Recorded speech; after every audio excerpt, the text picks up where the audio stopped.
Hello అండి, శ్రోతలకు నమస్కారం. సూర్యదేవ రామ్మోహన్ రావు గారు రచించిన అనితర సాధ్యుడు నవల 2వ భాగానికి స్వాగతం అండి. చదువుతున్నది లక్ష్మి. ఈ నవల కాస్త పెద్ద నవల అండి, 10 భాగాల దాకా రావచ్చు. మీకు నచ్చితే కనుక లైక్ చేయండి, షేర్ చేయండి, సబ్స్క్రైబ్ చేయండి. ఇక కథలోకి వెళితే, అప్పటికి సామంతిని కొట్టి తుప్పల్లో పడేసి 2 రోజులు కావస్తుంది. ఆ విషయం పోలీస్ స్టేషన్లోని అందరూ మర్చిపోయారు. నరసింహం అలాంటివి అప్పటికి చాలా చూశాడు. అందువల్ల అతనికి ఆ విషయం అసలే గుర్తులేదు. అతను అప్పుడే డ్యూటీలోకి వచ్చాడు. రావడంతోనే నేరస్తుల ఫైల్స్ని తెచ్చి ముందు వేసుకున్నాడు. ఇంతలో ఫోన్ మోగింది. ఫోన్ని అందుకున్నాడు నరసింహం. చట్టాన్ని నీ చేతుల్లోకి తీసుకున్నందుకు ఫలితం అనుభవించబోతున్నావు. కర్కశంగా ఉన్న ఆ మాటలు విని ఓ క్షణం ఉలిక్కిపడ్డాడు నరసింహం. క్షణాల్లో తీరుకుంటూ, చట్టాన్ని కొత్తగా నా చేతుల్లోకి తీసుకోలేదు. నేను యూనిఫామ్ వేసుకున్న రోజే అది నా చేతుల్లోకి వచ్చింది, పొగరగా అన్నాడు నరసింహం. అదే ఆ పొగరే తలకెక్కి చేయరాని పనులు చేస్తున్నారు. తిరిగి ఫోన్లో వినిపించింది. నరసింహం పళ్ళు పటపటా కొరికాడు. ఆ పొగరే అయితే ఏమంటావు?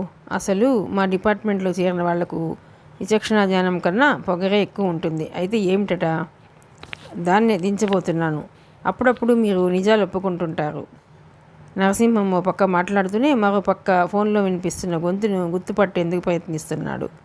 సరిగ్గా 15 రోజుల్లో నిన్ను మీ ఎస్పీ సస్పెండ్ చేస్తాడు, సిద్ధంగా ఉండు. ఫోన్ కట్ అయిన శబ్దం వినిపించింది. నరసింహం కొద్ది క్షణాలు ఫోన్ కాల్ని సీరియస్గా తీసుకోవాలా లేదా అని మదనపడి ఆ తర్వాత తేలిగ్గా కొట్టిపడేశాడు.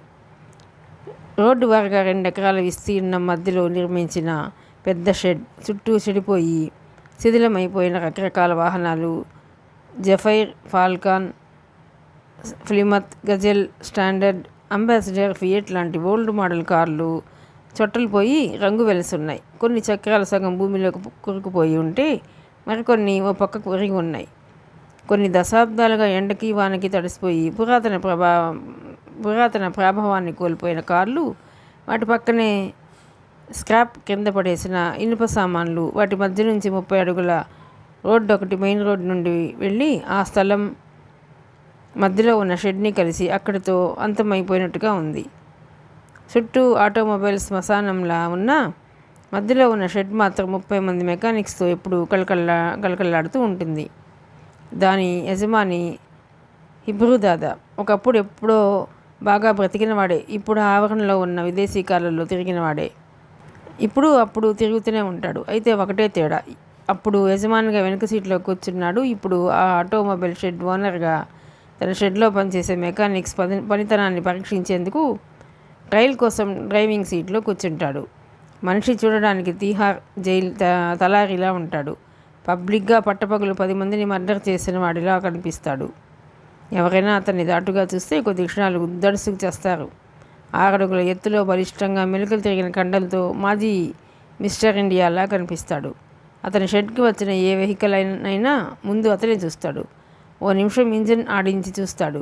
ఆ మరుక్షణం ఆ వెహికల్ ఓనర్ చెప్పిన సమస్యను వింటాడు. వెంటనే ఒక మెకానిక్ను కేకేసి, ఇందులో ట్రబుల్ ఏం లేదు, కార్పొరేటర్ ఓసారి క్లీన్ చేసి పంపించు అంటాడు. ఎన్నో కొత్త స్పేర్ పార్ట్స్ వేయవలసి వస్తుందేమో అని భయపడుతూ వచ్చే కార్ల ఓనర్స్, డ్రైవర్స్ హిబ్రూదాదా నోటి వెంట వచ్చే చిన్న రిపేర్స్ గురించి విని గుండెల నిండా ఊపిరి తీసుకుంటారు. హిబ్రూదాదాకి 50 ఏళ్ళుంటాయి. చూడడానికి మాత్రం 40 ఏళ్ళ వాడిలా కనిపిస్తాడు. షెడ్లో హిబ్రూ చైర్ పక్కనే ఓ ఇనుప పెట్టె ఉంటుంది. కనెక్షన్ అంతా ఎప్పటికప్పుడు అందులో వేసేస్తుంటారు. మెకానిక్స్కి ఎప్పుడు అవసరమైతే అప్పుడు ఆ పక్కనే ఎప్పుడు ఉండే రిజిస్టర్లో రాసి డబ్బు తీసుకోవచ్చు. అలా అని ఎక్కువ తీసుకోవడం కానీ లెక్క తప్పు రాయడం ఇంతవరకు జరగలేదు. వాళ్ళకు తెలుసు, అలా జరిగిన మరుక్షణం ఆ షెడ్ నుంచి నిర్దాక్షిణ్యంగా తొలగింపబడతారని. ఉదయం 9 గంటల సమయం. షెడ్ అంతా బిజీగా ఉంది. హిబ్రూ దాదా ఇంకా రాలేదు. అప్పుడే రాడు కూడా. ఉదయమే లేచి హనుమాన్ వ్యాయామశాలకు వెళ్ళి అక్కడ వాళ్ళంతా చెమటలు కక్కే వరకు వ్యాయామం చేసి మరీ సరదాగా ఉంటే ఒకళ్ళిద్దరితో కుస్తీ పట్టులు పట్టి అప్పుడు ఇంటికి వెళ్ళి స్నానం చేసి భారీగా భోంచేసి 11 గంటలకు షెడ్కి వస్తాడు. అతనికి సంపాదించాలని దాచుకోవాలని ఎప్పుడూ అనిపించలేదు. తన కింద పనిచేసే వాళ్ళందరినీ తన సొంత వాళ్ళలా చూసుకోవడం, వాళ్ళకే అవసరం వచ్చినా ఆదుకోవడం అతనికి ఎంతో ఆనందాన్ని ఇచ్చే చర్య. అప్పుడే సామంత్ వచ్చాడు. సామంత్ ఇష్టమైనప్పుడు కొద్దిసేపు అక్కడ పనిచేస్తాడు, లేదనుకుంటే ఎవరి తప్పునన్నా మీదేసుకుని జైలుకి వెళ్తాడు. అతనంటే దాదాకి ప్రత్యేకమైన అభిమానం. ఆ షెడ్లో పనిచేసే వాళ్ళు కూడా సామంత్ అంటే అభిమానం. సాధారణంగా అతని చేయి పడితే ఎలాంటి వెహికల్ అయినా గంటలోనే సెటరేట్ అయిపోతుంది. సామంత్ బాయ్, ఆ ఏఈవై 7281 చూడు, ఊరికే హీట్ ఎక్కిపోతుంది అన్నాడు సీనియర్ మెకానిక్ అప్పుడే వస్తున్న సామంత్ని చూసి. అంతలో ఆ షెడ్లోనే పనిచేసే ఓ చిన్న కుర్రాడు పరిగెత్తుకుంటూ వచ్చి, నీ కోసం ఓ వ్యక్తి ఇప్పటికి 3 సార్లు వచ్చి వెళ్ళాడు అన్నాడు ఆయాసపడుతూ. ఎవరై ఉంటారా అని ఆలోచిస్తూనే కార్ బాయ్నెట్ ఎత్తాడు. సరిగ్గా అప్పుడే పీటర్ పంపిన వ్యక్తి అక్కడికి 4వసారి వచ్చాడు. వస్తూనే సామంత్ని గుర్తించాడు.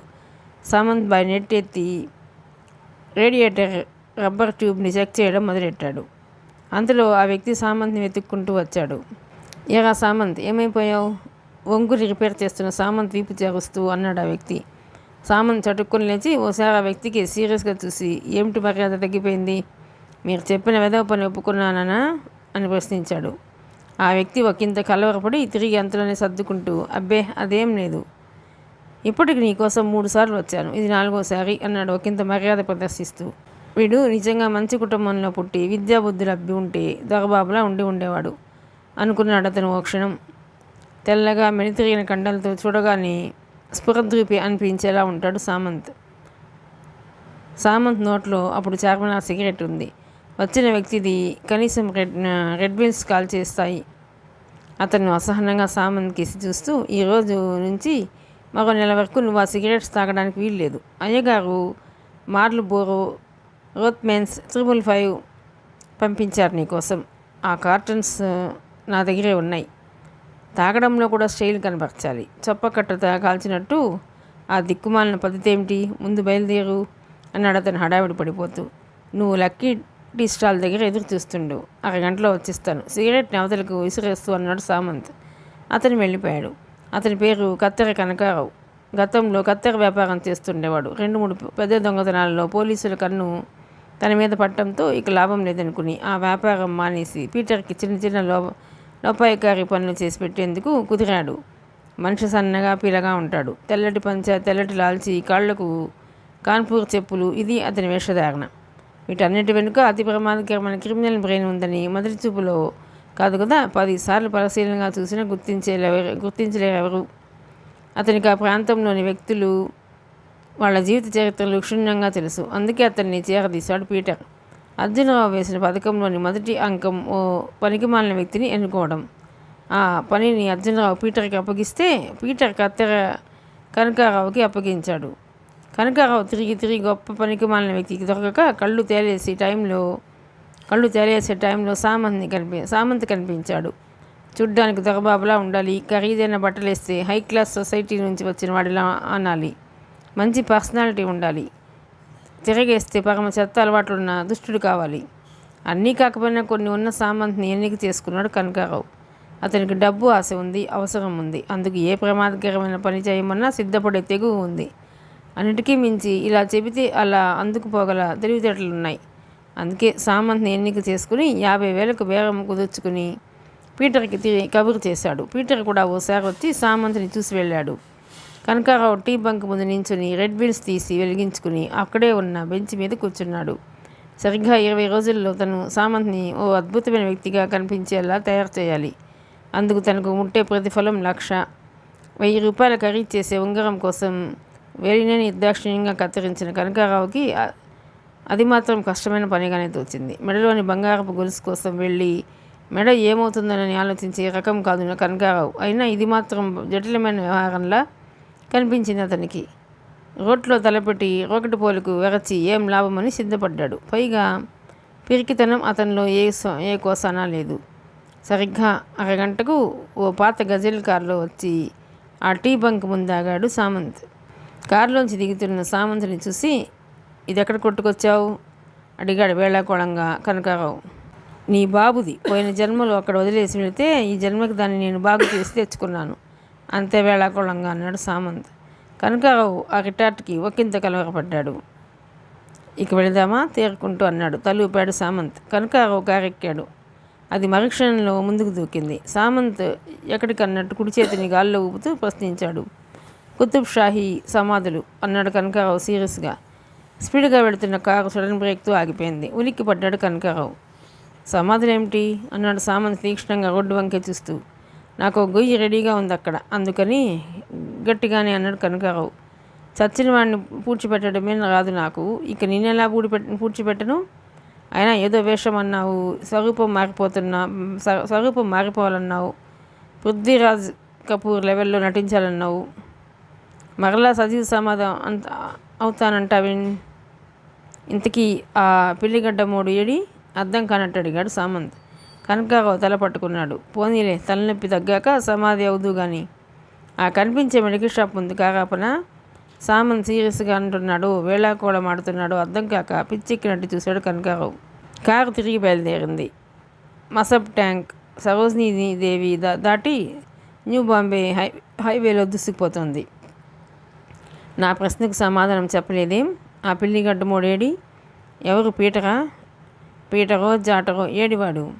అతను నాకు బాస్. అతని వాడు వీడు అని నా ముందే అనవద్దు. ఓ పంచి, నువ్వు కార్ డ్రైవ్ చెయ్యి, నేను వెనక సీట్లో కూర్చుంటాను. ఎందుకు? నా ముందు అనవద్దన్నావుగా, వెనక కూర్చుని అంటాను. అబ్బా, చంపేస్తున్నావయ్యా బాబు. అంత మొండిపోయడం అనేది అంటే?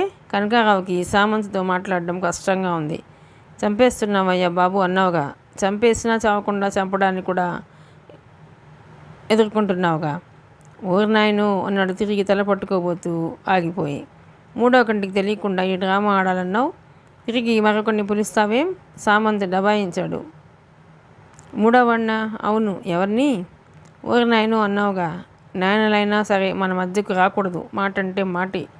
తప్పులు చేసే నీలాంటోడిని ఆ పిల్లిగడ్డ మూడు ఎలా పెట్టుకున్నాడు? పిల్లిగడ్డ మూడు కాదు, పీటర్ అన్నాడు కనకారావు. ఏం మాట్లాడితే ఏం వస్తుందో అని. పీటర్ ఏమిటి మర్యాద లేకుండా? నువ్వు అతని దగ్గర ఉద్యోగం చేస్తున్నావు. పీటర్ గారు అనాలి. కారు కమాన్ దాటింది. కనకారావుకి సామంత్ పీసుకి పిసికి చంపేయాలంత కొసగా ఉంది. ఇక నేనేం మాట్లాడినయ్యా, కనకారావు తెగేసి చెప్పాడు. మాట్లాడకపోతే నేనేం చేయాలో నాకెలా తెలుస్తుంది? సైగల ద్వారా చెబుతాను. ఆదివారం మధ్యాహ్నం టీవీలో వార్తలు చదివినట్టు మొగ సైగలు చేస్తున్న చిరాకు. కారు లంగర్ హౌస్ దాటింది. మాట్లాడవేం? సామంత్ రెట్టించాడు. ఇది గజల్ కారు, 60 సంవత్సరాల క్రితం మోడల్. అంత స్పీడ్గా తోలుతావేం? ఎక్కడివక్కడ అవి ఊడిపోతే నీకు 50 పోయేది. నాకు? కనకారావు ఉలికిపడి ఆ పైన మాట్లాడలేదు. నీకు ఎంత? నేను చెప్పను. అలాంటివన్నీ చెప్పాలని అగ్రిమెంట్లో లేదు. నోరు మూసుకుని కారు నడుపు అన్నాడు కనకారావు విసిగిపోతూ. వెంటనే కారు ఆగిపోయింది. ఎందుకు కారు ఆపావన్నట్టు తలగిరేస్తూ ప్రశ్నించాడు కనకారావు. మాట్లాడకుండా సామంత్ సైగలు చేయసాగాడు. కనకారావుకి ఏం అర్థం కావడం లేదు. ఏమిటి విషయం అన్నట్టు కళ్ళతోనే ప్రశ్నించాడు. సామంత్ తన నోటిని కారు స్టీరింగ్ని చూపిస్తూ పెదాలు కదిలించాడు. ఓరదేవుడు, ఇంతకంటే 4 మర్డర్స్ చేయడం తేలిక. లాకప్ హింసని మించిపోయింది నీ హింస అన్నాడు నుదురు కొట్టుకుంటూ. నాకు నోటికి చేతులకి కాళ్ళకి ఏదో అవినాభావ సంబంధం ఉంది. మాట్లాడకపోతే అవి పనిచేయకపోతే కాగల నడుస్తుంది. కనకారావు దీనంగా చూశాడు సామంత్ కేసి. నాతో వేషం వేయిస్తానని చెప్పి రూట్ మారుస్తున్నావేమిటి? రూట్ మార్చానా? అవును, వేషమని ముందు చెప్పి 4 మర్డర్స్ అంటున్నావేమిటి? అలాంటి పనులు నేను చెయ్యను. ఏదో డబ్బున్న వాళ్ళు చేసే చిన్న చిన్న తప్పుల్ని నా మీద వేసుకుని నా కాలానికి విలువ కట్టుకుంటున్నాను. అంతేగాని గిడ్డస్ అన్నామంటే నా వల్ల కాదు. సామంత్ దూరంగా కనిపిస్తున్న కుతుబ్ షాహీ టూమ్స్ని చూస్తూ కారుని స్లో చేస్తూ అన్నాడు. మాట వరస కన్నానయ్యా బాబు, నన్ను వదిలేయవయ్యా బాబు. కనకారావు ప్రాధాయపడ్డంత పనిచేశాడు. ఈ పథకంలో పని చేస్తున్నందుకు నువ్వెంత తీసుకుంటున్నావో చెప్పు. నేను చెప్పను. చెప్పవా? చెప్పను. కనకారావు మొండిగా అన్నాడు. నీతో చెప్పిస్తాను. అసాధ్యం. చూసుకుందాం. అవును, మాటల్లో పడి మర్చిపోయాను. ఇందాకేమన్నావు? సామంత్ ప్రశ్నించాడు సీరియస్గా. ఇందాక నేనా? ఏమన్నాను? నన్ను వదిలేయవయ్యా బాబు అన్నవేం? అవును, ఏం అంటే? ఈ పాటికి 4 డ్రైవింగ్ కేసులు, మరో 4 చిల్లర దొంగతనాలు ఒప్పుకొని 2000 దాకా సంపాదించుకునేవాడిని. అనవసరంగా నేను నమ్ముకుని వచ్చాను. 4 రోజుల పాటు కష్టపడితే 50,000 ఇస్తానని తీసుకువచ్చి ఇప్పుడు నన్ను వదిలేయమంటావేం? మాట వరుసకరానయ్య బాబు, నీ హింస భరించలేక అన్నానంతే. అయితే ఇంతకు మించి మాట్లాడే ముందే ఏదో మాట వరుసకు ఏది సరైన మాటో చెప్పాలి. నాయకురాలు నాగమ్మ అంటే హడల్ అన్నావు. ఆ నాయకి ఆవలించకుండానే పేగులు లెక్కేస్తుందని చెప్పావు. అది మాట వరుసకేనా? కారుని ఓ సమాధి ముందు ఆపుతూ అన్నాడు. అది నిజమే. ఏది నిజమో ఏది అబద్ధమో తెలియకుండా నన్ను కన్ఫ్యూజ్ చేస్తున్నావు. పైగా ఇదొకట. కన్ఫ్యూజ్ చేస్తున్నది నేనా బిత్తకపోతున్నాడు కనకారావు. నువ్వే. అసలు నీ పేరు అలా ఉందేమిటి? ఎలా? కత్తుల కనకారావు. పేరు మార్చకయ్యా బాబు. నా పేరు కత్తెర కనకారావు అనుకుంటాను అంటావు. నీకే గుర్తులేదా? నువ్వెక్కడ ఉండనిస్తున్నావు? అయితే నువ్వు మర్చిపోయి ఒకటికి మరొకటి చెబితే నేను ఆ నాగమ్మ చేతిలో ఇరుక్కుపోతే ఎవరు రక్షిస్తారు? నువ్వా పిల్లగడ్డం గాడా? నిజమే, అన్నీ మర్చిపోయానయ్యా. నాకు ఇప్పుడేం గుర్తులేవు. అయితే నా 50,000 నాకు ఇచ్చేయి, నేను వెళ్ళిపోతాను. 1,00,000 కావాల్సిన నేనే తొందరపడటం లేదు. బోడి 50,000 గాడి నీకెంత తొందర? చచ్చినా చెప్పనన్నావుగా. ఏమిటి నీకెంత వచ్చేది?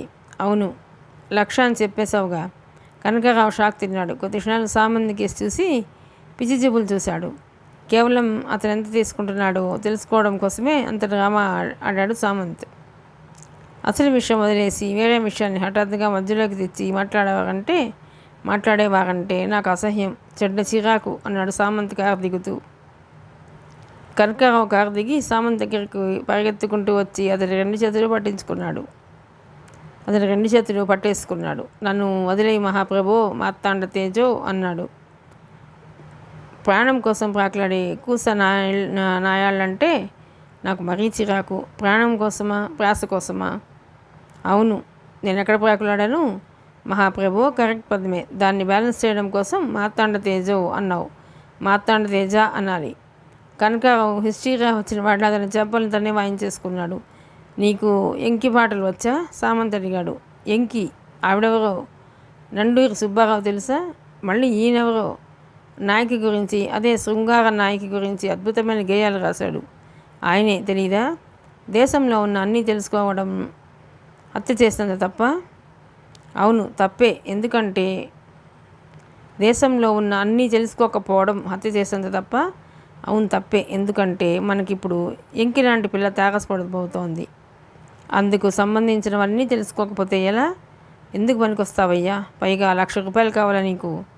నాకొద్దయ్యా బాబు, నేను పాత వృత్తిలోకి వెళ్ళిపోతాను. కొత్తగా ఒకటి ఉందా?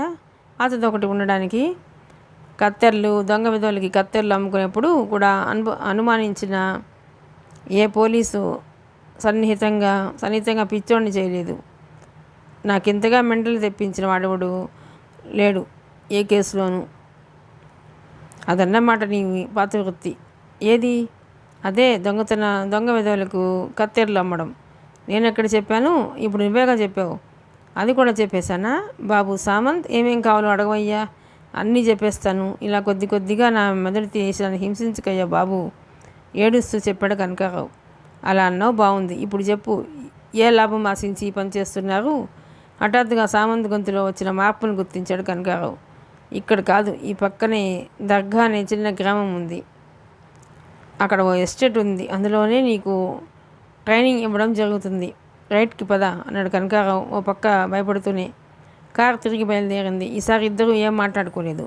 మరో 5 నిమిషాల్లో కారు దర్గా గ్రామంలోకి ప్రవేశిస్తుండగానే పెద్ద ప్రహరీ గోడ ఒకటి కొన్ని ఫర్లాంగుల దూరం వరకు కవర్ చేస్తూ కనిపించింది. కారు ఇప్పుడు ఆ గోడ వెంటకు వెళుతోంది. ఒకంత దూరం వెళ్ళాక లెఫ్ట్లో ఉన్న సింహద్వారం గుండా లోపలికి పోని అన్నాడు కనకారావు. కారు కొద్ది క్షణాల్లోనే గేటు ముందుకు వచ్చి ఆగింది. 1 నిమిషం అంటూ కనకారావు దిగి గేటు దగ్గరికి వెళ్ళి తలుపు మధ్యలో ఉన్న చిన్న చెక్కను పక్కకు జరిపి మస్తాన్ అంటూ పెద్దగా అరచాడు. ఓ నిమిషానికి 20 అడుగుల ఎత్తులో ఉన్న పెద్ద గేట్ రెక్క ఒకటి భాగంగా లోపలికి వెళ్ళిపోయి కారుకి దారిచ్చింది. కారు ఒక్క ఉదుటిన లోపలికి దూసుకుపోయింది. లోపలంతా చిట్టడిలా ఉంది. సన్నని రహదారి ఒకటి ఆ చిట్టడిలోంచి దూరానికి సాగిపోయి ఉంది. సామంత్ కారు ఆపాడు. కనకారావు వచ్చి కారెక్కగానే తిరిగి బయలుదేరింది. మరో 3 నిమిషాలు ప్రయాణించగాక అప్పుడు కనిపించిందో పురాతన కాలం నాటి కోట. కోట చిన్నదైన వస్తువులకే అడ్డం పడుతున్నట్టు అద్భుతంగా ఉంది. ఆ బిల్డింగ్ ముందు ఆపు అన్నాడు కనకారావు. ఇదెవరిది? కారును స్లో చేస్తూ అడిగాడు సామంత్. అర్జునరావు గారిది. ఆయన ఎవరు?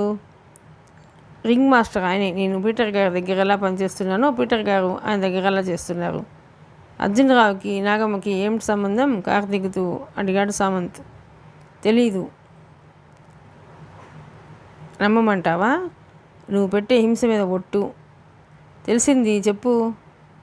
నాగమ్మ గారి మీద అర్జునరావుకి పీకల మీద నుంచి కోపం ఉందని,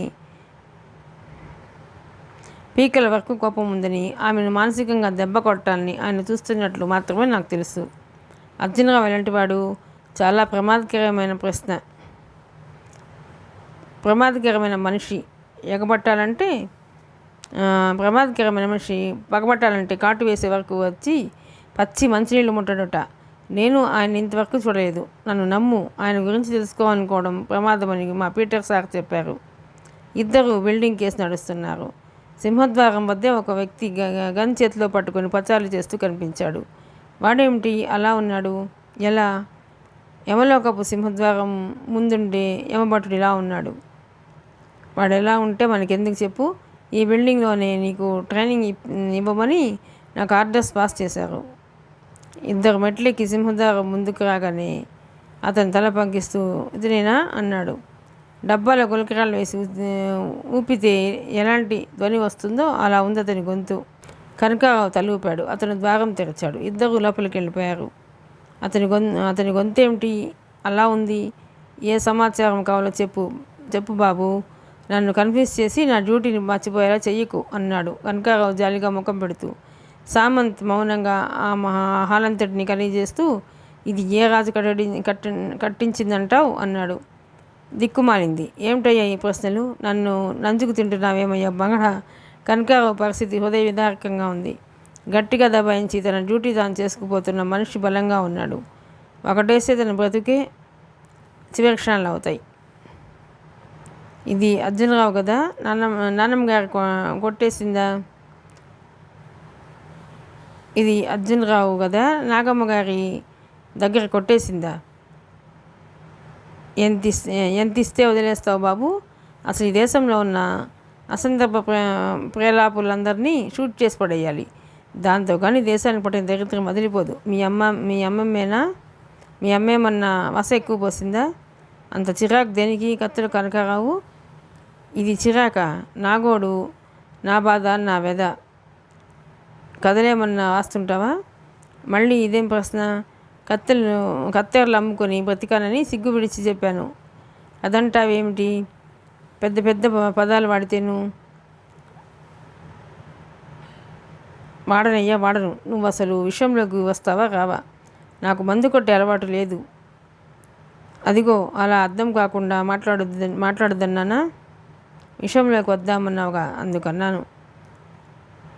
ఓరి నీ విషయం అణుబాంబు పడి నాశనమైపోను. విషయం అంటే అది కాదయ్యా. ట్రైనింగ్ ఒకవేళ ముందాగినా ఓరి నీ విషయం అణుబాంబు పడి నాశనమైపోను. విషయం అంటే అది కాదయ్యా. ట్రైనింగ్ ఒకవేళ మందు తాగిన కిక్కు ఎక్కదయ్యా బాబు. స్కాట్లాండ్లో తయారు చేసిన మందైనా నీ హింస ముందు తల వంచాల్సిందే. కనకారావు భరించలేకపోతున్నాడు సామంత్ వాగ్దాటిని. మరి సామంత్ మాటలు పూర్తి కాలేదు. కనకారావు అతని కాళ్ల మీద పడిపోయాడు. నన్ను రక్షించు మహాప్రభు, రక్షించు. ఏదో గతి లేక లక్షకు కకృతి పడ్డాను.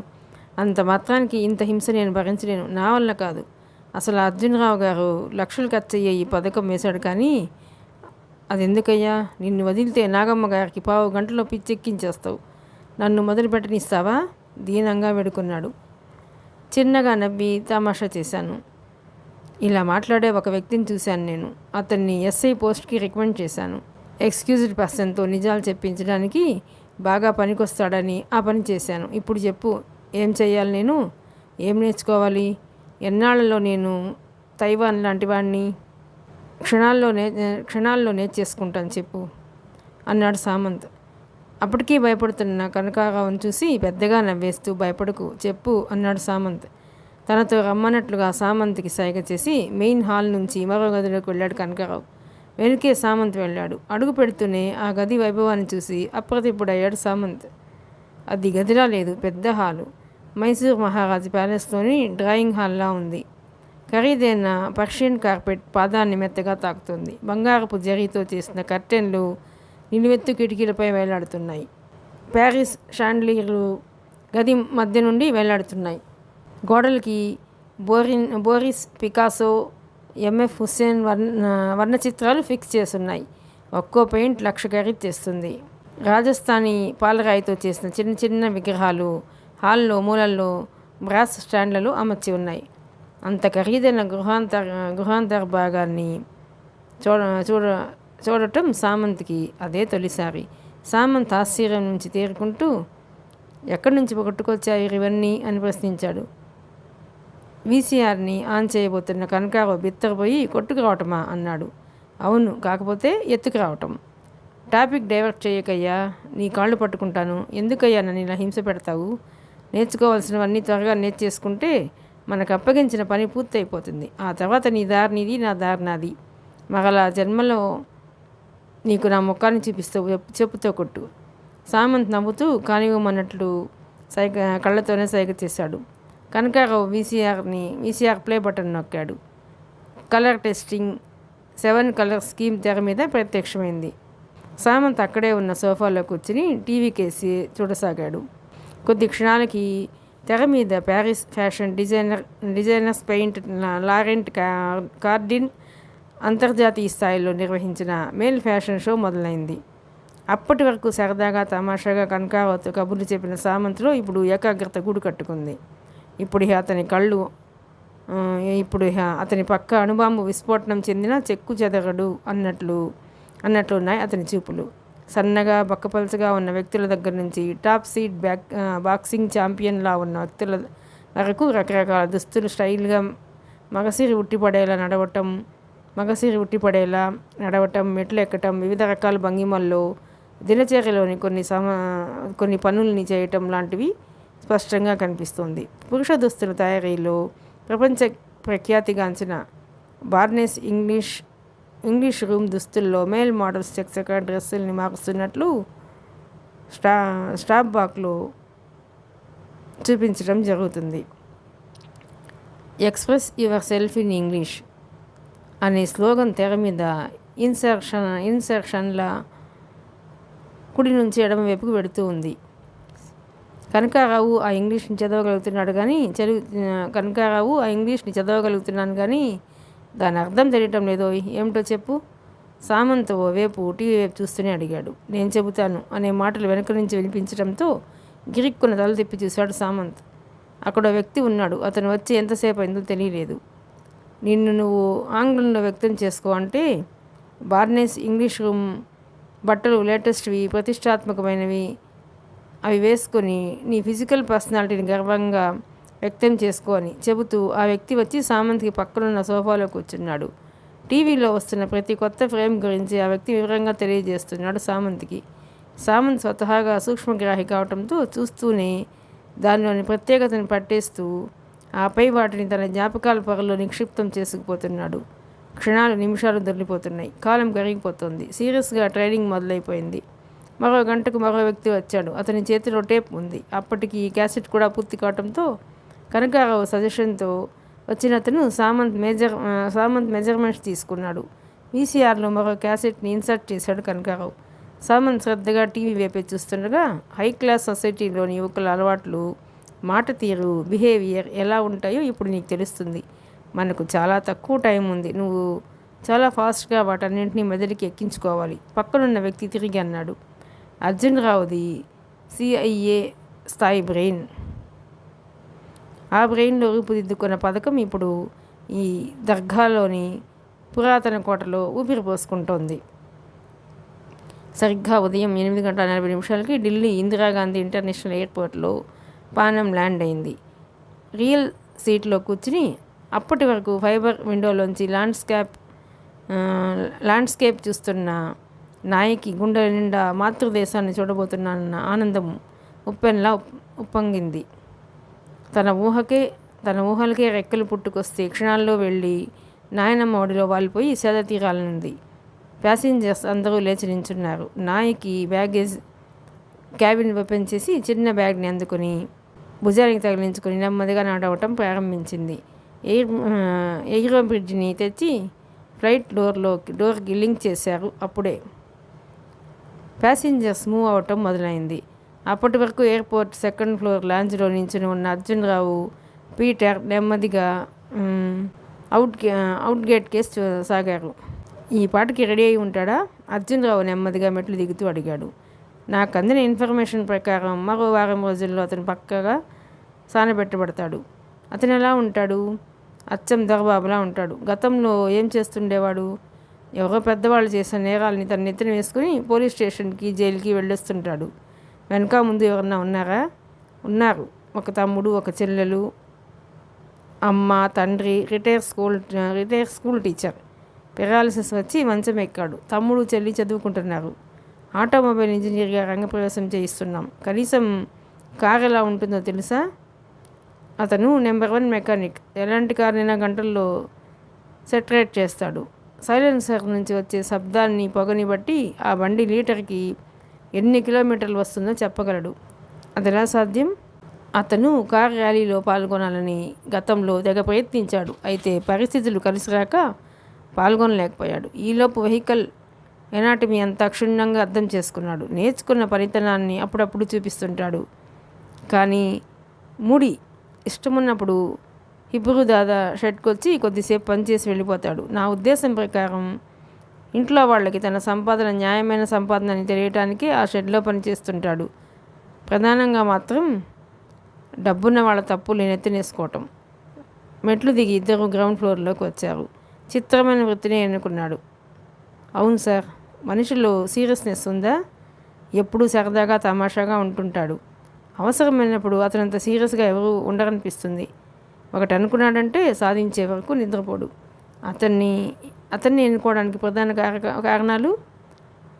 ఔటర్ గేట్ లాంజ్లోకి వచ్చారు ఇద్దరు. కస్టమ్స్ క్లియరెన్స్ అయ్యి వచ్చేసరికి మరో అరగంట పట్టవచ్చనిపించింది.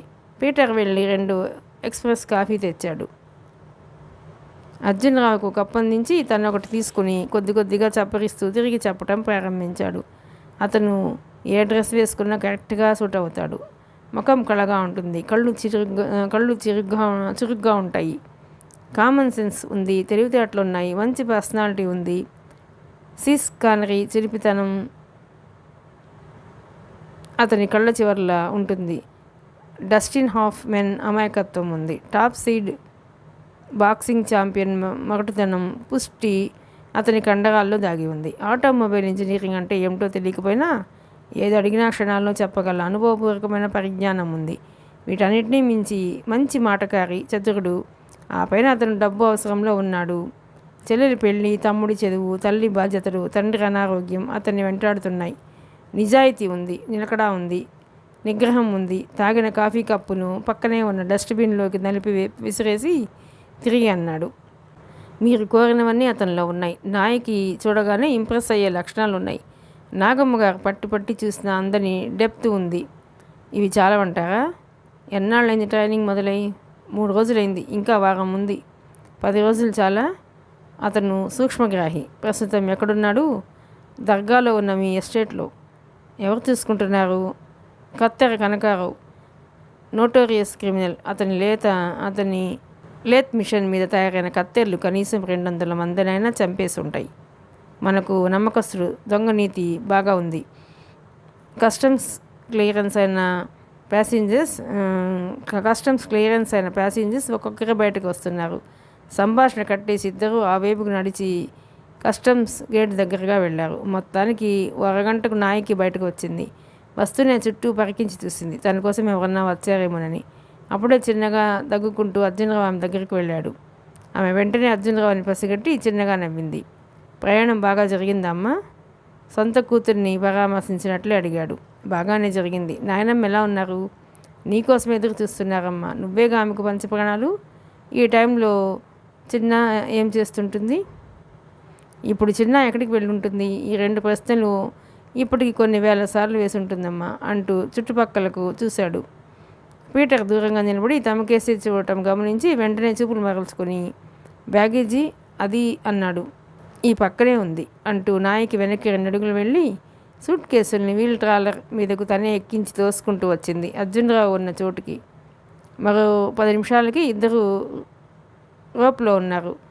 అది రివ్వున సెంటర్కేసి దూసుకుపోసాగింది. Evening ఫ్లైట్కి tickets దొరికాయమ్మా. నువ్వు సాయంత్రం వరకు హోటల్లో విశ్రాంతి తీసుకుంటే నేనే వచ్చి పికప్ చేసుకువెళతాను అన్నాడు అర్జున్రావు తన పథకాన్ని నెమరు వేసుకుంటూ. అలాగే బాబాయ్ అంది నాయకి నాయనమ్మను తలుచుకుంటూ. సాయంత్రం వరకు ఆగడం అంటే ఆమెకు దుర్భరంగా ఉంది. కారు దూసుకుపోతూనే ఉంది. నాయకి ప్లాస్ని కొద్దిగా దింపింది. చల్లని గాలి కారులోకి దూసుకొచ్చింది. ఆ చలి ఆమెకు అంత ఇబ్బంది లేకపోయినా అర్జున్రావు మాత్రం ఒకంత వణికాడు. ప్రకృతిని అనుభవించాలంటే అభిరుచి ఉండాలి, అనుభూతించగల సున్నితత్వం ఉండాలి అని మనసులోనే అనుకుంటూ గ్లాసెస్ని తిరిగి పైకి లేపింది. సామంత్ నడవటం, స్టెప్స్ ఎక్కడం, తల ఎగిరేయటం, రేబాన్ గ్లాసెస్ని కళ్ళ నుంచి సుతారంగా తీయటం బాగా ప్రాక్టీస్ చేశాడు. నిత్య జీవితంలో వాడే కొన్ని ఇంగ్లీష్ మాటల్ని బాగా గుర్తుపెట్టుకున్నాడు. 10 మంది విద్యాధికులు ఎదురైనా సిగ్గుపడకుండా, ఇన్ఫీరియర్గా ఫీల్ అవ్వకుండా మసలటం ప్రాక్టికల్గా నేర్చుకోలేకపోయినా ఆ విషయంలో మాత్రం మెంటల్గా బాగా ప్రిపేర్ అయ్యాడు. Polished culture, rich class, sophistication, refinedness ఇప్పుడు అతని ప్రతి కదలికలోనూ ప్రస్ఫుటమవుతుంది. బయటకు వెళ్లకుండా రోజుల తరబడి ఇదే పనిగా నేర్చుకోవడం నాకు ఇబ్బందిగా ఉంది.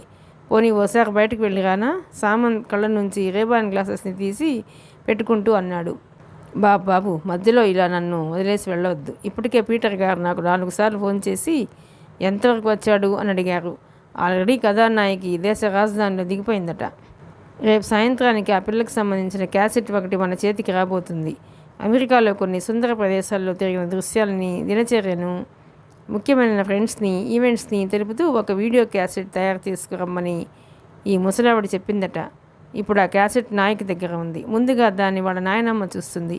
ఆ తర్వాత దాని నుంచి మరో క్యాసెట్ తయారు చేసి మనకు పంపించే ప్రయత్నంలో అర్జున్రావు గారు ఉన్నారట. దాన్ని బట్టి ఆమె మనస్తత్వం కొంతైనా నీకు తెలుస్తుందని వాళ్ళ ఊహ. ఈలోపు మా ఇంటి దగ్గరికి నేనేమైపోయాను అని అనుమానం వస్తే సామంత్ అలా ప్రశ్నించిన అతని ఆలోచన అంతా అన్యాయంగా తనను కొట్టి తుప్పల్లో పారేయించిన నరరూప రాక్షసుడైన నరసింహం మీదే ఉంది. నాయకి హోటల్ రూమ్లోకి వెళుతూనే భుజాన్నున్న బ్యాగ్ని బెడ్ మీదకి విసిరేసి ఫోన్ దగ్గరకు లాక్కుని ఆపరేటర్కి రింగ్ చేసి తన నాయనమ్మ పర్సనల్ నెంబర్ SDS చెప్పి ఎదురు చూడసాగింది. 1 నిమిషంలో లైన్ దొరికింది. హలో నాయనమ్మ, నేను నాయకిని మాట్లాడుతున్నాను. హౌ ఆర్ యూ అంది. నాయకి గొంతులోని ఆనందోద్వేగాన్ని గుర్తించగలిగింది నాగమ్మ. నేను ఫైన్ బేబీ. జర్నీ బాగా జరిగిందా? ఆ వైపు నుంచి నాగమ్మ ప్రశ్నించింది గంభీరంగా. బాగానే జరిగింది. మార్నింగ్ మద్రాస్ ఫ్లైట్ అందుకోలేకపోయాను. ఈరోజు ఈవినింగ్ ఫ్లైట్కి వస్తున్నాను. మీ ఆరోగ్యం ఎలా ఉంది? ఉద్వేగాన్ని అణుచుకోలేకపోతుంది నాయకి. పిచ్చి తల్లి, నువ్వు వేసిన మొదటి ప్రశ్న అదే కదమ్మా. ఫైన్ అని కూడా చెప్పాను నవ్వుతూ అంది నాగమ్మ. మరి ఏం మాట్లాడాలో తెలియక మాట్లాడాలనుకుంటున్న ఎన్నో విషయాలు ఆమెని ఉక్కిరిబిక్కిరి చేస్తుండగా ఏమీ మాట్లాడలేకపోయింది. నీ ఆరాటం, ఆతృత నాకు తెలుసు తల్లి. రాత్రికి నన్ను కూర్చోబెట్టి ఎన్ని విషయాలు కావాలంటే అన్ని విషయాలు చెబుదు కానీ ప్రస్తుతానికి ఫోన్ పెట్టేసి రెస్ట్ తీసుకో. అమెరికా టైమింగ్ ప్రకారం ఇప్పుడు రాత్రి కదా. స్నానం చేసి టిఫిన్ చేసి తలుపులు వేసుకొని హాయిగా నిద్రపో. ఫ్లైట్ టైంకి అర్జున్రావే వచ్చి నిద్రలేపుతాడు. సరేనా? నేనుండనా? సర్లే అడిగినట్లు అంటూ ఫోన్ క్రెడిల్ చేసింది నాయకి. ఆనందాన్ని, దుఃఖాన్ని, లాభ నష్టాల్ని క్లియర్ మైండ్తో రిసీవ్ చేసుకోగలుగుతుంది నాగమ్మ. ఆనందానికి పొంగడం కానీ, దుఃఖానికి కృంగిపోవడం కానీ ఆమెను ఎవరూ ఇంతవరకు చూడలేదు. ఏ విషయానైనా ఒక మాదిరిగానే తీసుకుంటుంది. తన అంతర్గత భావాన్ని బయటపడనివ్వదు. ఆమెలో బాదుకున్న గంభీరత బహుశా చాలా తక్కువ మందిలో కనిపిస్తుందేమో. నాయకి తండ్రి యాక్సిడెంట్లో చనిపోయినప్పుడు ఆమె షాక్ అవుతుందని, ఫెయింట్ అయి పడిపోతుందని ఆ వార్తను మోసుకొచ్చిన వ్యక్తి చాలా భయపడ్డాడు. కానీ ఆమెలో అదేం కనిపించలేదు. ఘనీభవించిన మహాసముద్రంలా కొడుకు శవాన్ని చూసి నిర్వికారంగా నింగికేసి చూసింది. శవాన్ని దహన సంస్కారాలకు తీసుకువెళ్లే ముందు మాత్రం కళ్ళ చివర 2 కన్నీటి బిందువులు నిలిచాయి, ఆమె కడుపు కోతకు నిదర్శనంగా. మరి కొన్నాళ్ళకి కోడలు చనిపోయిందని తెలిసినప్పుడు కూడా అంతే. తల్లి శవాన్ని చూసి నాయికి ఏడుస్తుంటే, శవాన్ని తరలించండి, చిట్టి తల్లి బాధ ఎక్కువ అవుతుంది అని చెప్పి నాయకిని ఎత్తుకుని కన్నీళ్లు తుడుస్తూ నేనున్నానుగా తల్లి అంటూ ఒకే మాటని నాయకిని గుండెల్లో పొదువుకుంది. ఒక స్థితి దాటాక మనిషి సుఖదుఖాలకి అతీతమవుతాడనేది ఆమెను చూస్తే తెలుస్తుంది. నాయకి స్నానం చేసి వచ్చి కాఫీ తీసుకుని అలాగే బెడ్ మీద వాలిపోయింది. అమెరికా నుంచి రాగానే నీకు పెళ్లి చేసేయాలనుకుంటున్నాను అని 4 నెలల క్రితం తను నాయనమ్మ ఫోన్ చేసి చెప్పింది. ఎప్పుడు ఏది ఎలా ఎందుకు చేయాలో నాయనమ్మకు బాగా తెలుసు. ఎందుకు చేయాలో నాయనమ్మకు బాగా తెలుసు. అందుకే తను మరో మాట లేకుండా నీ ఇష్టం అంది. ఈ పాటికి అన్ని విధాలా అర్హుడైన వ్యక్తిని వెతికి పట్టుకొని ఉంటుంది నాయనమ్మ. అతను ఎలా ఉంటాడో, ఏం చదువుకున్నాడో, బిహేవియర్ ఎలా ఉంటుందో, తనకు మాత్రం ఎంత కష్టం వచ్చి మీద పడినా తొణక్కుండా నిబ్బరంగా ఉండగలగాలి. ఎప్పుడు సరదాగా నవ్విస్తూ ఉండాలి. ఆలోచిస్తూనే నిద్రలోకి జారుకుంది నాయకి. ఏం పీటర్, ఏమిటి తాజా వార్తలు? అర్జునరావు హోటల్ రూమ్లో నెమ్మదిగా పచారులు చేస్తూ అడిగాడు. టిఫిన్ చేస్తున్న పీటర్ వెంటనే సమాధానం ఇవ్వలేదు. తినడం పూర్తి చేసి నాప్కిన్తో పెదాలను అద్దుకుంటూ దర్గా ఎస్టేట్ నుంచి ఫోన్ వచ్చింది. అతను చాలా ఫాస్ట్గా అన్నీ నేర్చుకుంటున్నాడట. మనల్నేం వరీ అవ్వద్దని కనకారావు చెప్పాడు. అందుకే సుష్టుగా బ్రేక్ఫాస్ట్ చేశాను అన్నాడు టీ కలుపుతూ. హైదరాబాద్ వెళ్ళగానే నేను అతన్ని చూడాలి, నేను సంతృప్తి పడాలి, లేదంటే మనిషిని మార్చవలసి వస్తుంది. క్యాసెట్ ప్రిపేర్ చేయమని ఈరోజే కనకారావుకి చెబుతాను. నాయకి దగ్గర ఉన్న క్యాసెట్ని డూప్లికేట్ చేసి కనకారావుకి అందించే ఏర్పాట్లు తెలియజేశాను. మనదే ఆలస్యం అన్నాడు పీటర్ కప్పు టీపాయ్ మీద పెడుతూ.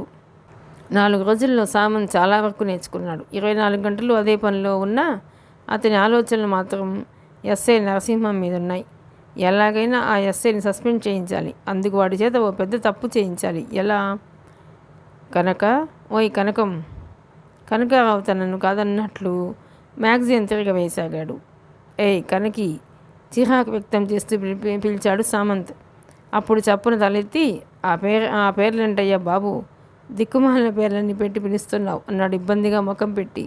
మరి ముందే పలికి చావచ్చుగా. బుద్ధి గడ్డి తిని పలకలేదయ్యా. ఇంతకీ విషయం ఏమిటి? నన్ను 4 రోజులు వదిలి ఆ నరసింహంగాడి పని పట్టి వస్తాను. వాడిని సస్పెండ్ చేయిస్తానని సవాల్ చేశాను. అది చేసే వరకు నాకు నిద్ర పట్టదు. ఇంతకీ ఎవడా నరసింహం? వాడో ఎస్ఐ. ఎస్ఐని నువ్వు సస్పెండ్ చేయిస్తావా? ఏం ఎస్ఐ కొమ్ములు ఏమన్నా ఉంటాయా? కొమ్ములు ఉండవు, కొమ్ములు లాంటి లాఠీలు ఉంటాయి. ఏడ్చాడు. ఎవడో దొంగతనం చేస్తే ఆ మల్లేష్ గాడి కోసం వచ్చారు. వాడు లేకపోయేసరికి నన్ను తీసుకెళ్ళి కుళ్ళబొడిచారా? నీ పైశాచిక ఆనందం పాడుగాను. నన్ను కుళ్ళబొడిస్తే నీకు ఆనందం అనుకుంటాను. నువ్వు నన్ను మాటలతో కుళ్ళబొట్టవలా? దానికంటే ఎక్కువ అది. నువ్వు అనవసరంగా నాతో పెట్టుకున్నావంటే అయిపోతావు. నన్ను వదులుతావా లేదా? సామంత్ అసహనంగా అడిగాడు. నిన్ను వదిలితే నన్ను చంపేస్తాడయ్యా బాబు. ఎవడా పిల్లిగడ్డముడేనా? అబ్బా, పిల్లికి అసలు గడ్డం ఎక్కడ ఉంటుందయ్యా? అయితే ఏంటి నీ ఉద్దేశం? దానికి అసలు గడ్డమే లేదంటావా? ఒక పిల్లిని పట్టుకురా. ఇప్పుడు పిల్లి ఎక్కడ దొరుకుతుంది? ఎలుకను పట్టుకొచ్చి ఎగవేయి. ఆ ఎలుక ఎక్కడ దొరుకుతుంది? ఉల్లిగడ్డలు, అదే ఆనియన్స్ పట్టుకొచ్చి మాటు వెయ్యి. ఓ నాయనో, ఏడుపు ముఖం పెడుతూ అన్నాడు కనకారావు. అదే వద్దన్నాను. మరి ఏది 3వ వ్యక్తి? ఇక్కడెవడున్నాడు మన మధ్య? మీ నాయన. నిజంగానే మా అబ్బను గుర్తు తెస్తున్నావయ్యా బాబు. ఎన్ని రోజులు వదిలిపెట్టాలి? సామంత్ పెట్టే బాధను భరించలేక అడిగాడు. 4 రోజులు కుదరదు, ఒక్కరోజు తీసుకో. సామంత్ కాసేపు ఆలోచించి అలాగే అన్నట్టు తలూపి, నేను చెప్పినట్టు వినే ఓ అమ్మాయిని పిలిపించు అన్నాడు. చచా, నేను అలాంటి పనులు చెయ్యను అన్నాడు సిగ్గుపడుతూ కనకారావు. నేను చెయ్యను. ఊరికే అలా మెలికలు తిరక్కు. అందుకు కాదు, వేరే అవసరం ఉంది. నాకేం తెలియదు అలాంటివి. నేను ఎక్కడ చెయ్యను.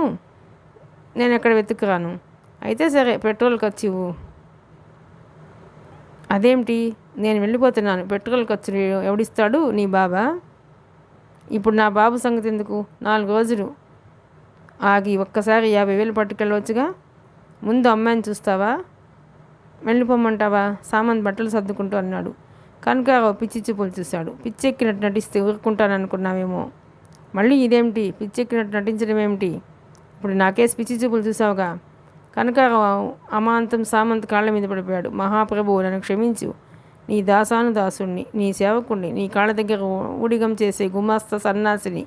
నన్నేం చేయమంటావు చెప్పు అన్నాడు ప్రాధేయపడుతూ. ఇప్పటికి ఒప్పుకున్నావు నా సేవకుణ్ణని. ఇప్పుడు ఆజ్ఞాపిస్తున్నాను, ఓ అందమైన అమ్మాయిని పట్టుకురా. మరలా అదేమిటి? ఇందాకేమో అమ్మాయి అన్నావు, ఇప్పుడేమో అందమైన అమ్మాయి అంటున్నావు. మరీ అప్పలమ్మను పట్టుకొస్తావేమోనని ముందే అలా ఎలాగనుకున్నావు? నీకు ఇంకా పెళ్లి కాలేదుగా, అందుకని. నీతో మాట్లాడడం ఆ బ్రహ్మతరం కూడా కాదు. పూర్వజన్మలో నీ నోరు BBC,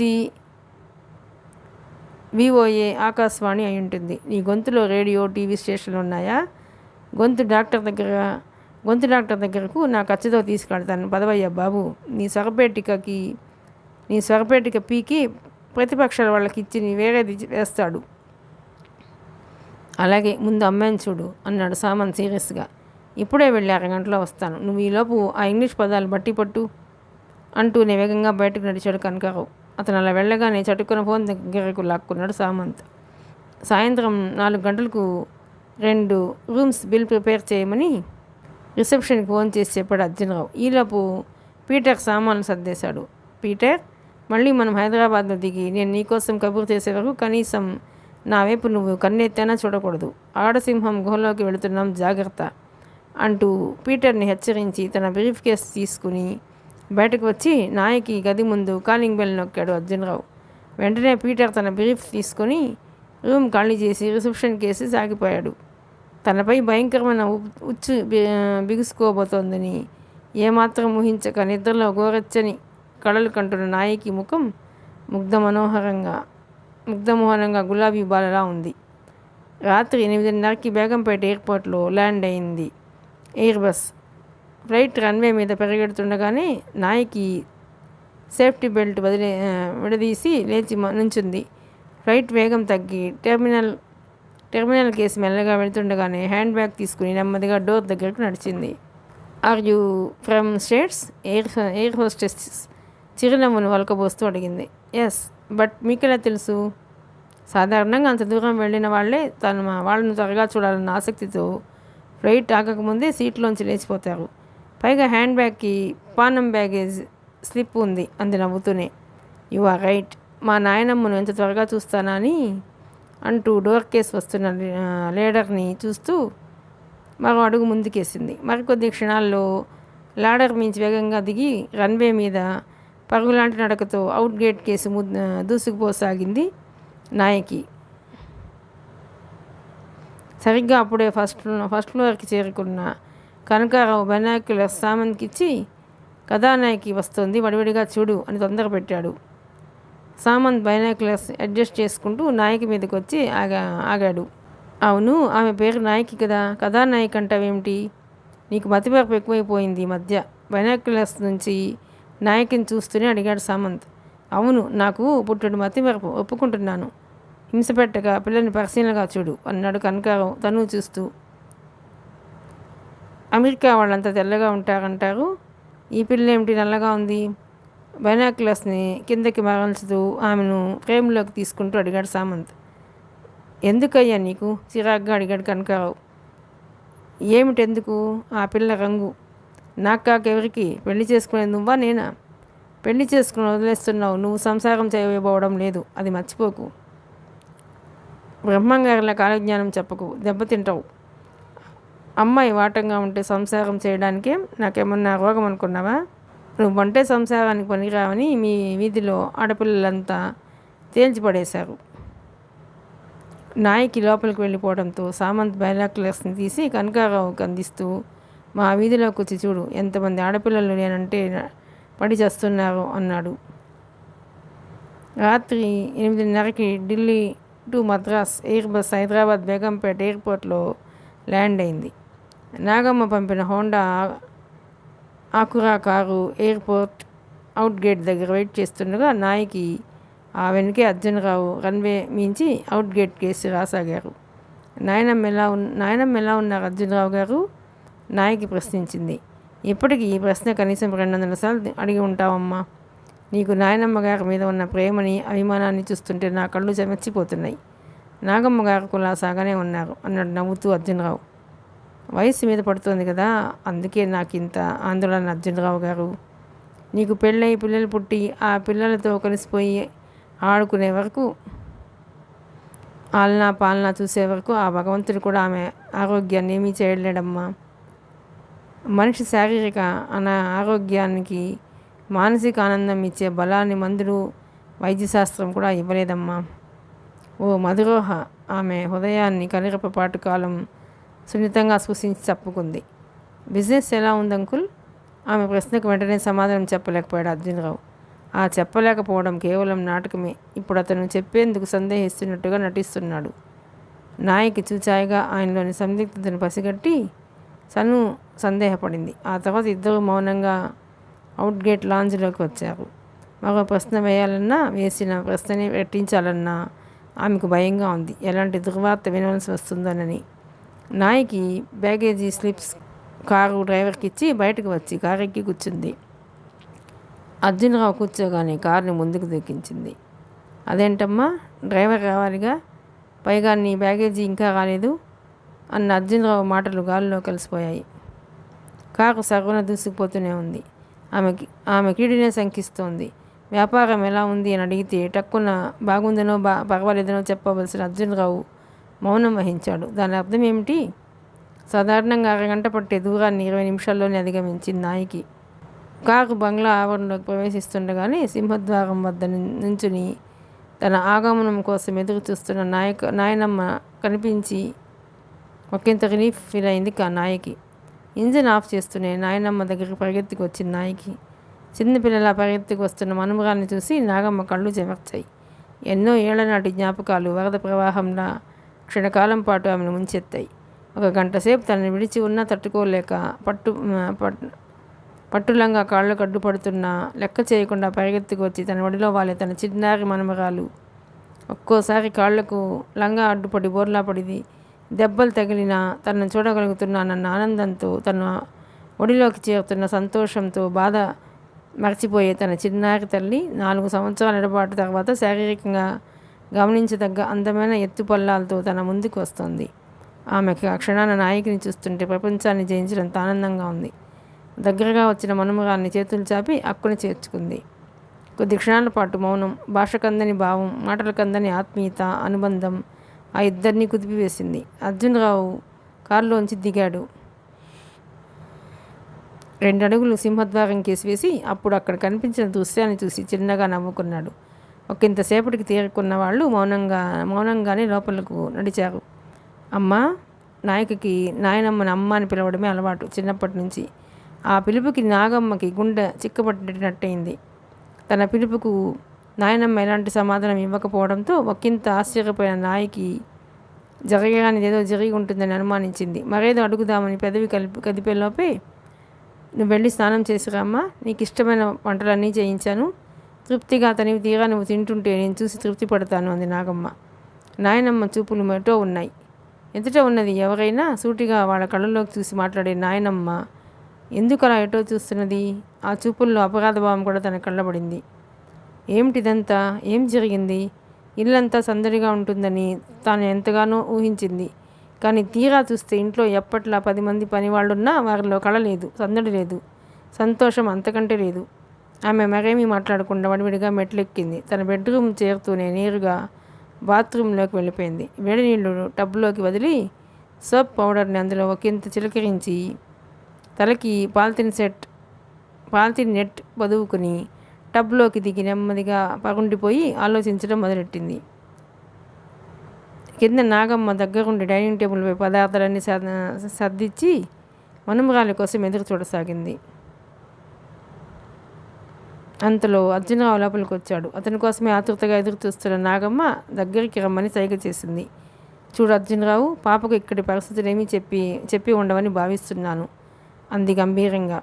లేదండి, చెప్పలేదు. మీరిచ్చిన సూచన నాకు గుర్తుంది అన్నాడు అర్జునరావు వినయంగా. త్వరలోనే పాపకు పెళ్లి చేసేయాలనుకుంటున్నాను. అప్పటి వరకు మన వ్యాపార లావాదేవీల గురించి కానీ, ఇటీవల మన వ్యాపారంలో ఎదురైన ఇబ్బందుల గురించి కానీ ఒక్క మాట కూడా పాపకు తెలియజెప్పకూడదు. ముందే తెలిసిపోయిన దాన్ని సాధిస్తానో శ్రమిస్తానో పంతానికి పెడతారు ఈ జనరేషన్ పిల్లలు. వ్యాపారం కన్నా, ఆ వ్యాపారం ద్వారా సంపాదించే ఆస్తుల కన్నా నా పాప పెళ్లి చేసుకుని సంతోషంగా ఉండడమే నాకు కావాలి.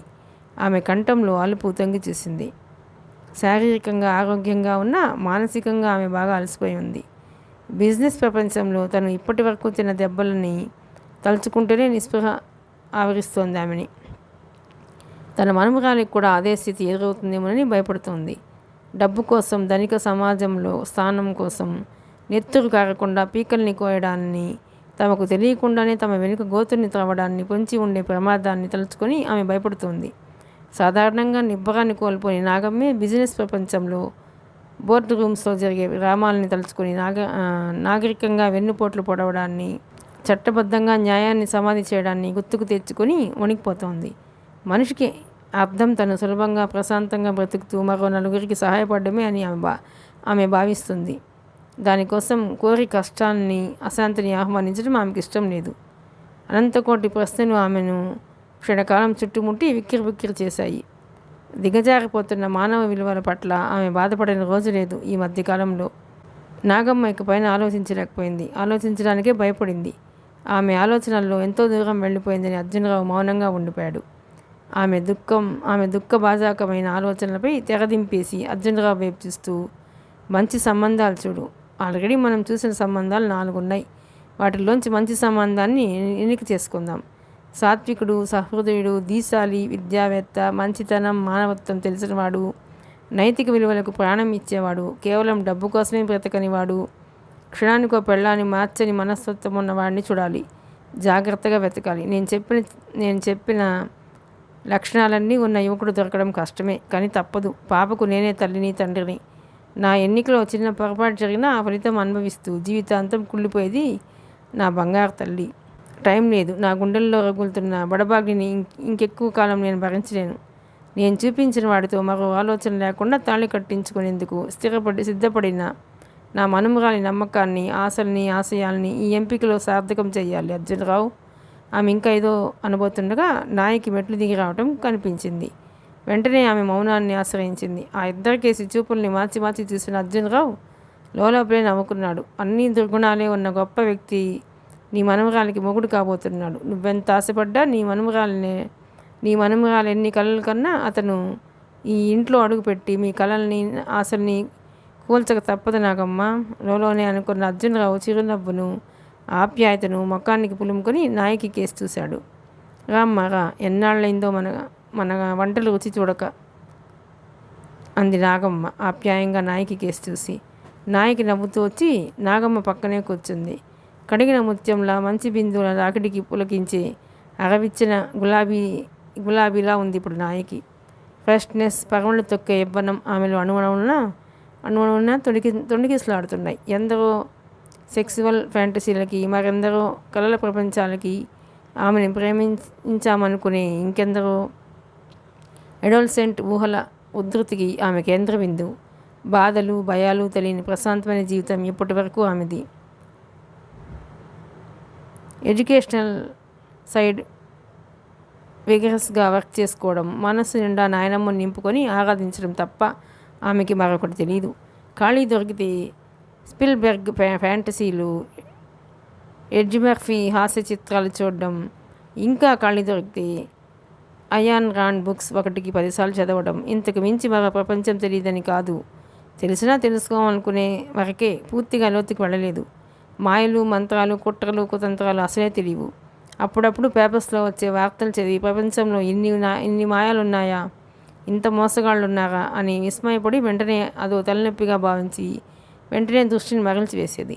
అప్పుడప్పుడు నాయనమ్మ ఇండియా నుంచి పంపించి మంచి సినిమాల వీడియో క్యాసెట్లు మంగళంపల్లి జేసుదాసు, కిషోర్ కుమార్, ఘంటసాల, రఫీ, ఎస్5 ఆడియో క్యాసెట్లు చుట్టూ వేసుకుని వాటిని చూస్తూ వింటూ గడిపేది. 100 జన్మలకు మానవ జన్మ. ఆ మానవ జన్మ కూడా క్షణభంగురం.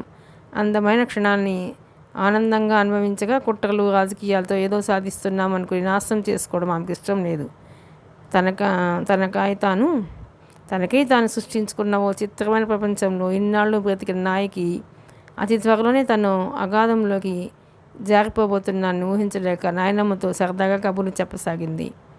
ఈ మధ్య 3 తెలుగు సినిమాలు చూశాను తెలుసా నాయనమ్మ, 3 చాలా బాగున్నాయి. నా అమెరికన్ ఫ్రెండ్స్కి కూడా బాగా నచ్చాయి. తెలుగులో మంచి సినిమాలే వస్తున్నాయి కదమ్మా, ఆనందంగా అంది నాయకి.